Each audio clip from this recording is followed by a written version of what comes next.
Welcome to Amusing Jews, where we celebrate Jewish contributors and contributions to American popular culture. I'm Jonathan Friedmann. And I'm Joey Angelfield. Producer and engineer Mike Tomren is working somewhere behind the scenes. Amusing Jews is a project of Adat Chaverim, Congregation for Humanistic Judaism, the Cool Shul Jewish Cultural Community, and Atheists United Studios. Hey, Joey.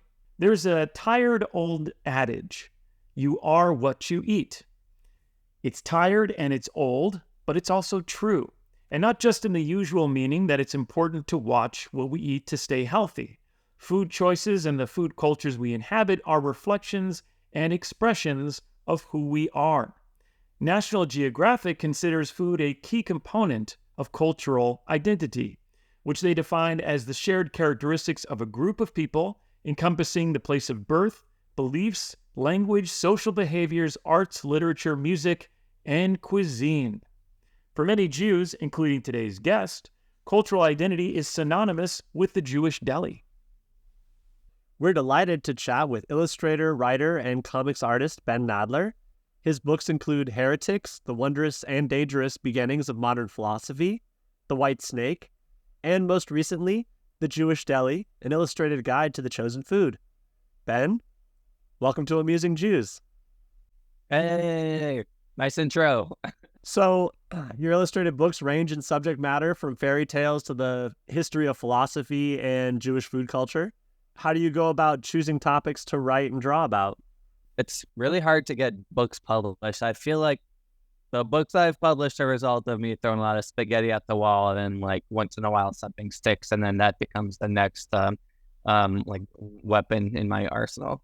I don't know. I feel less like I'm choosing to make these books and more just like the books just like materialized because something circumstantial happened that kept the project going instead of flatlining like it also often does. So what are some of the other projects that you wish you might have done, or some of the spaghetti you threw at the wall?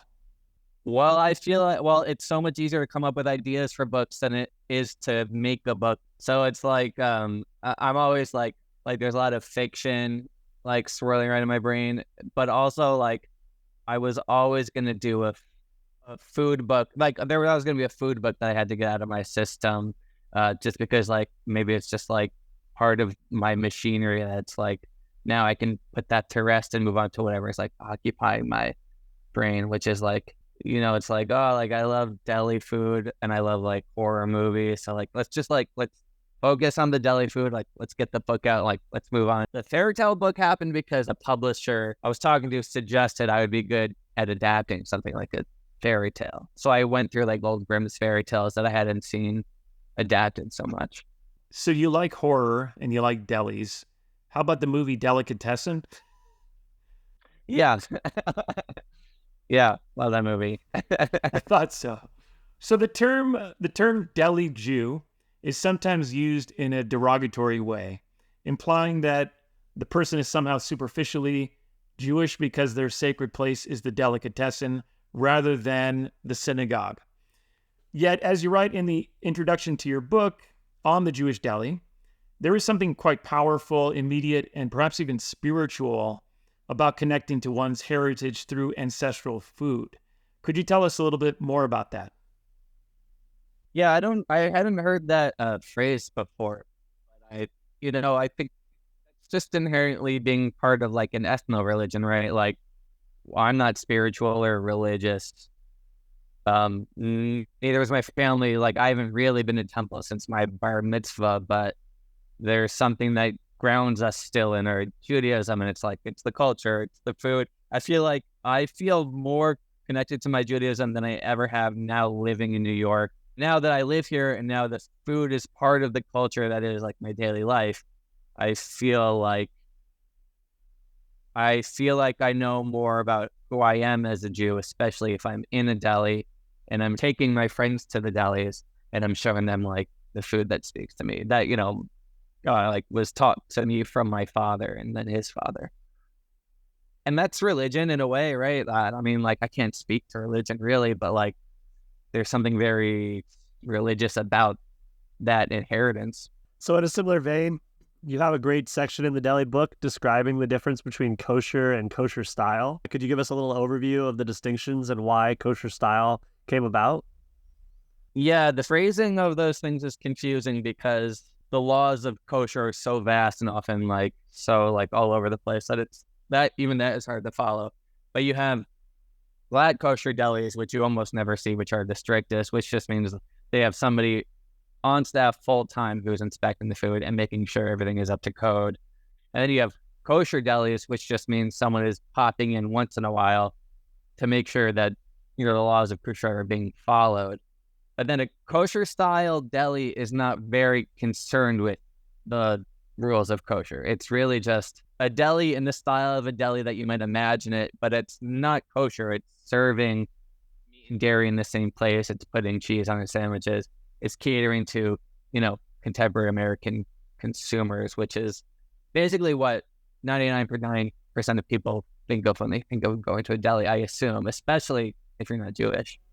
Right. And that sort of reminds me of a part in your book where you're talking about kosher pickles.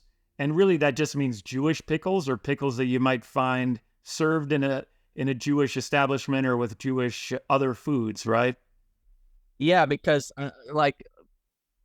sometimes kosher means like circumstantially kosher. And I could be getting that wrong because I don't feel like I am an expert in what makes something kosher because I tried to research it and it can be very confusing. But it's like you can't when there are laws that have originated from like the Bible, you can't categorize every single food item. So you have to use like context.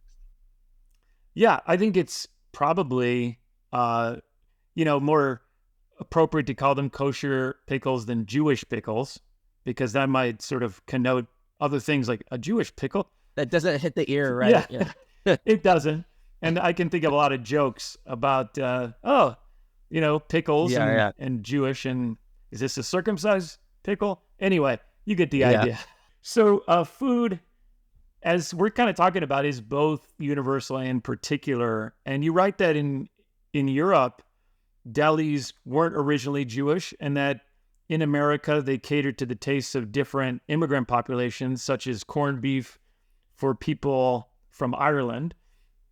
And you also trace the various deli foods to different parts of Europe and elsewhere.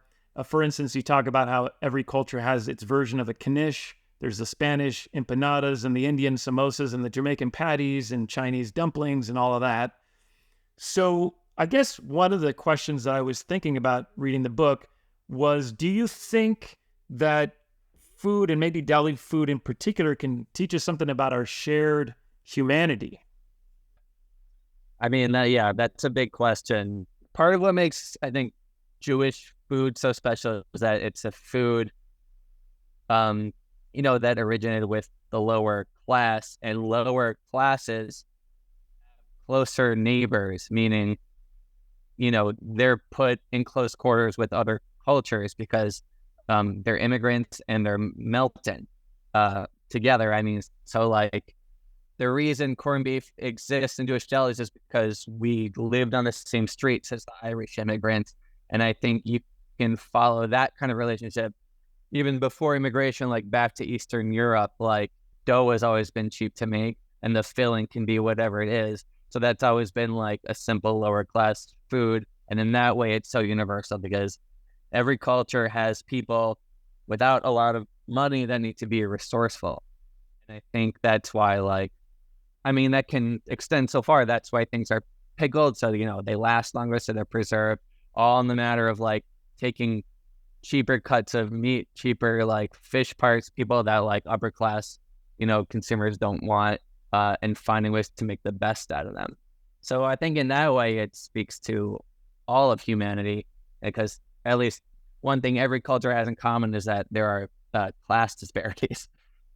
Yes, the people's food, right? Yeah, and not to get too heady about it, but that's part of what makes, I think, deli food today still so important is because that's one of the few ways you have of tracing it back to a people that have historically been wiped out or on the run. And you can say that about a lot of different cultures. So you have a charming illustration about the origins of babka, sweet braided bread.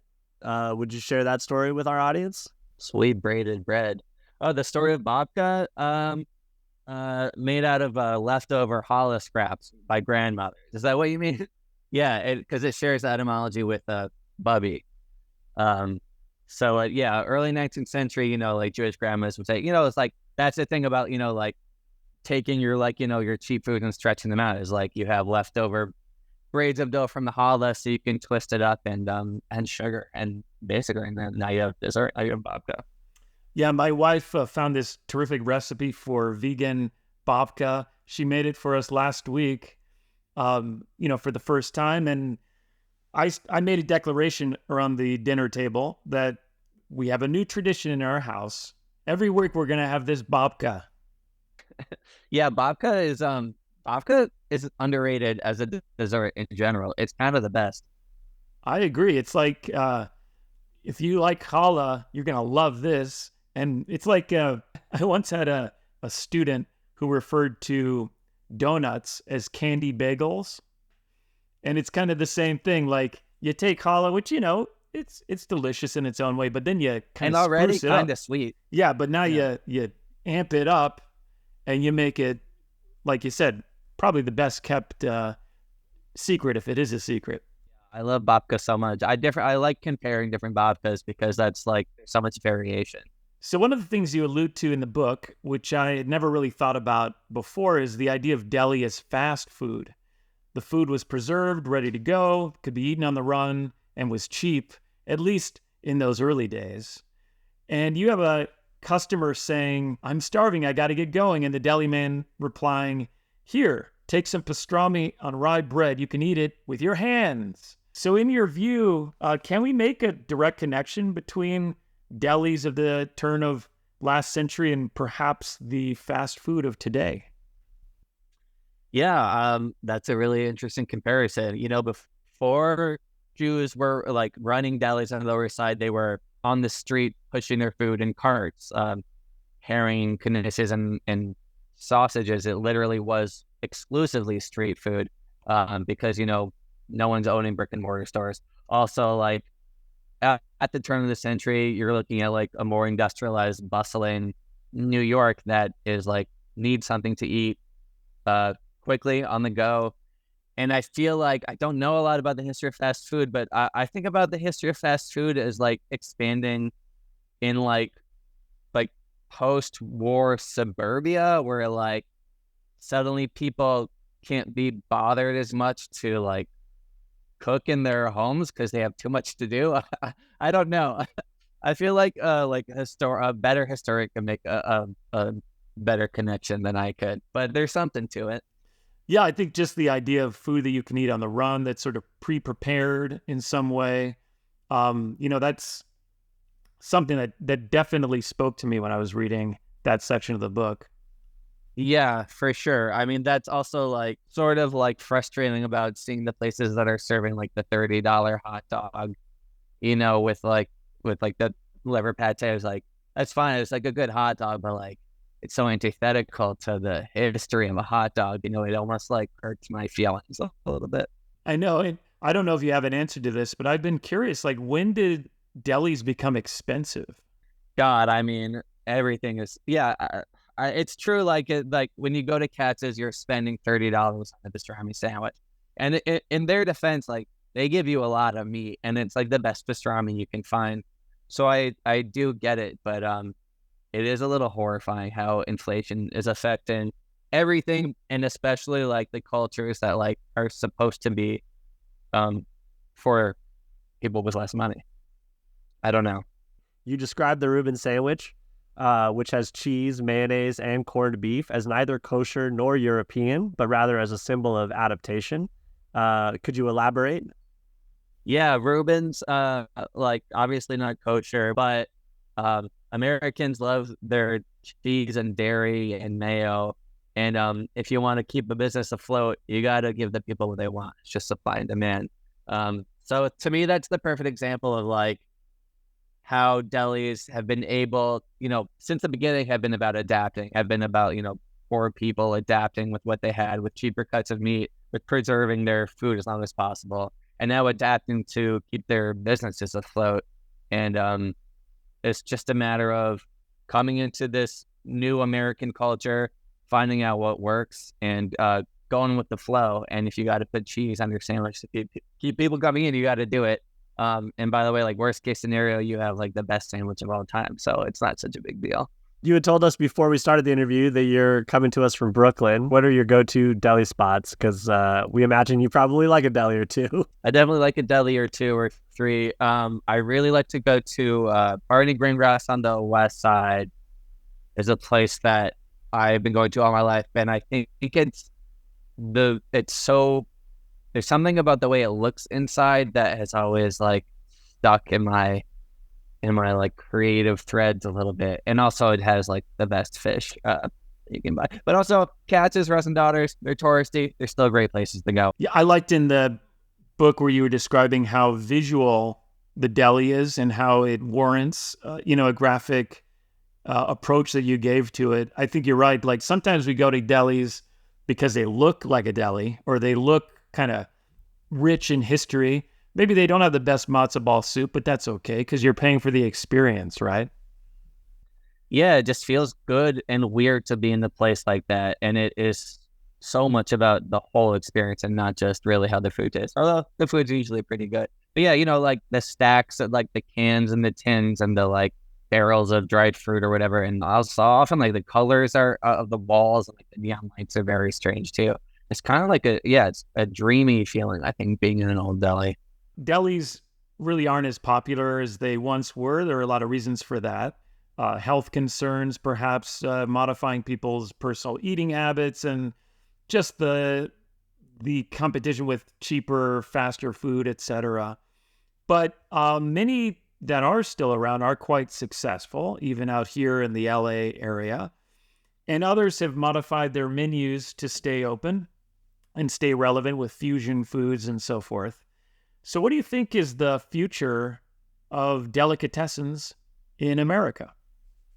When I talked to a lot of deli owners when I was researching the book, and nobody seemed too cynical about the future. Many owners were just, putting burgers and beer on their menu as a way of like keeping young people coming in, which by the way is like just another version of what delis have always been doing. So I feel like there's no real reason to like thumb your nose at like breaking, it's like, oh, they're turning our delis into bars, but it's just like, it's just a new version of the Reuben.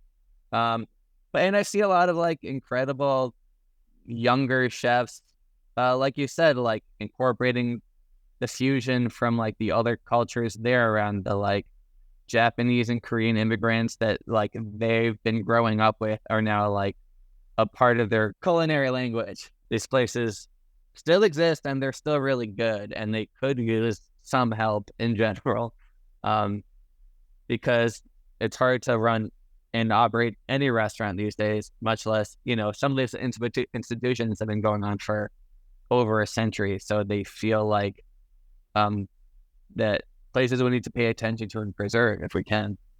Yeah, and for our viewers, I'm going to share some of these fusion foods that you illustrated in the book. There's the matzo ball ramen. Yeah, Shalom Japan. Yeah, smoked salmon quesadilla down here. Yeah. This is your pastrami and kimchi sandwich. Latke waffles. So like, I guess hash browns and waffles put together. You take your latke batter, put it in the waffle line. Yeah. Artisanal gefilte fish. Somebody trying to make gefilte fish more palatable, I suppose. I think I might love gefilte fish more than anybody. They're like pickled fish nuggets. Well, Ben, it's been great having you on our show. Yeah, thank you guys. And to our audience, now back to your regularly scheduled lives. Amusing Jews is here to amuse you. If you like being amused, go ahead and click like and subscribe.